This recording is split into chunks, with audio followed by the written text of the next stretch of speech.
నమస్కారం. D1 news కు స్వాగతం. పెదకాకాని సిఐ వీరస్వామి ఆధ్వర్యంలో పెదకాకాని గ్రామంలో పోలీస్ బలగాలతో కవాతు నిర్వహించారు. ఈ కార్యక్రమంలో పెదకాకాని స్టేషన్ సిబ్బంది, సిఆర్పీఎఫ్ బలగాలు పాల్గొన్నారు. 50,000కు మించి నగదు తీసుకెళ్లకూడదు. ఎలక్షన్ కమిషనర్ ముఖేష్ కుమార్ మీనా ఆదేశాలు జారీ చేశారు. ఆంధ్రప్రదేశ్ రాష్ట్రం త్వరలో ఎన్నికల షెడ్యూల్ రానున్న నేపథ్యంలో రాష్ట్ర ప్రధాన ఎన్నికల అధికారి ముఖేష్ కుమార్ మీనా కీలక విషయాలు వెల్లడించారు. కోడ్ అమల్లోకి వస్తే పోటీలో ఉండే అభ్యర్థులు, ఏజెంట్లు, కార్యకర్తలు 50,000కు మించి నగదు, 10,000 కంటే ఎక్కువ విలువైన వస్తువులను రవాణా చేయకూడదు. స్టార్ క్యాంపెయినర్లు 1,00,000కు మించి నగదు తీసుకెళ్లకూడదు. పరిమితికి మించితే నగదు, వాహనాలు సీజ్ చేస్తామని వెల్లడించారు. మార్చి 12న వైఎస్ఆర్సీపీ పార్టీ మేనిఫెస్టో విడుదల చేసింది. మార్చి 12వ తేదీన వైఎస్ఆర్సీపీ పార్టీ ఆవిర్భావ దినోత్సవం. అదే రోజు వైఎస్ఆర్సీపీ పార్టీ మేనిఫెస్టో 2024ను విడుదల చేయనున్న వైఎస్ జగన్మోహన్ రెడ్డి మధురానగర్ పోలీస్ స్టేషన్లో station house officer D Madhusudan Reddy flag march నిర్వహించారు.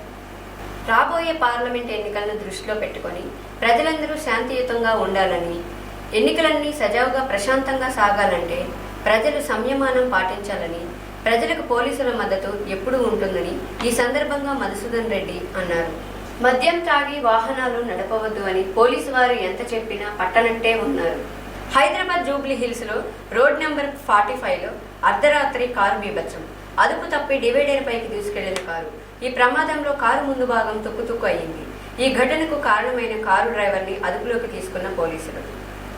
అధికార పార్టీ వైఎస్ఆర్ కాంగ్రెస్ పార్టీ సిద్ధం సభలతో ప్రభుత్వ ఆదాయాన్ని దోచుకుంటుందని ఏపీసీసీ అధ్యక్షురాలు వైఎస్ షర్మిల విమర్శించారు. ఒక్కో సిద్ధం సభకు 90 కోట్లు ఖర్చు చేస్తోందని, మొత్తం ఈ సభల కోసం 600 కోట్లు ఖర్చు పెట్టిందని ఆరోపించారు. ఇదంతా ఎవరి డబ్బు అని ప్రశ్నించారు. విజయవాడలోని ఆంధ్రరత్న భవన్లో ఆమె మీడియాతో మాట్లాడారు. గత ఎన్నికల ప్రచారంలో జగన్ ఇచ్చిన మాట మరిచారు. 230 లక్షల ఉద్యోగాలు భర్తీ చేస్తామని ఇచ్చిన హామీ ఏమైంది? ఏపీపీఎస్సీ ద్వారా ఎన్ని ఉద్యోగాలు భర్తీ చేశారు? మెగా డిఎస్సీ అంటూ దగా డిఎస్సీ చేశారు. కావలసిన వాళ్లకే వాలంటీర్ల పేరిట ఉద్యోగాలు ఇచ్చారు. ఉద్యోగాలపై మేము నిలదీస్తే తీవ్రవాదుల్లా చూశారు. గృహ నిర్బంధాలు, అరెస్టులు చేశారు. ప్రతిపక్షాలకు కనీసం ప్రశ్నించే హక్కు లేకుండా చేశారు. కేంద్రంలో భాజపా 10 ఏళ్లు అధికారంలో ఉంది.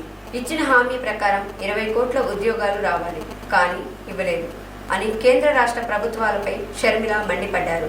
తాను ఎన్నికల్లో ఎక్కడి నుంచి పోటీ చేయాలనే దానిపై చర్చ జరిగిందని, అన్ని అంశాలను పరిశీలిస్తున్నామని చెప్పారు. టీడీపీ జాతీయ అధ్యక్షులు నారా చంద్రబాబు నాయుడు, కేంద్ర మంత్రి శ్రీ గజేంద్ర సింగ్ షెకావత్, బీజేపీ జాతీయ ఉపాధ్యక్షులు శ్రీ బై జయంత్ పాండ్యతో భేటీ అయ్యారు. ఉండవల్లిలోని తన నివాసానికి వచ్చిన బీజేపీ నేతలకు చంద్రబాబు సాదర స్వాగతం పలికారు. ప్లీజ్ లైక్ చేయండి, షేర్ చేయండి, సబ్స్క్రైబ్ చేయండి.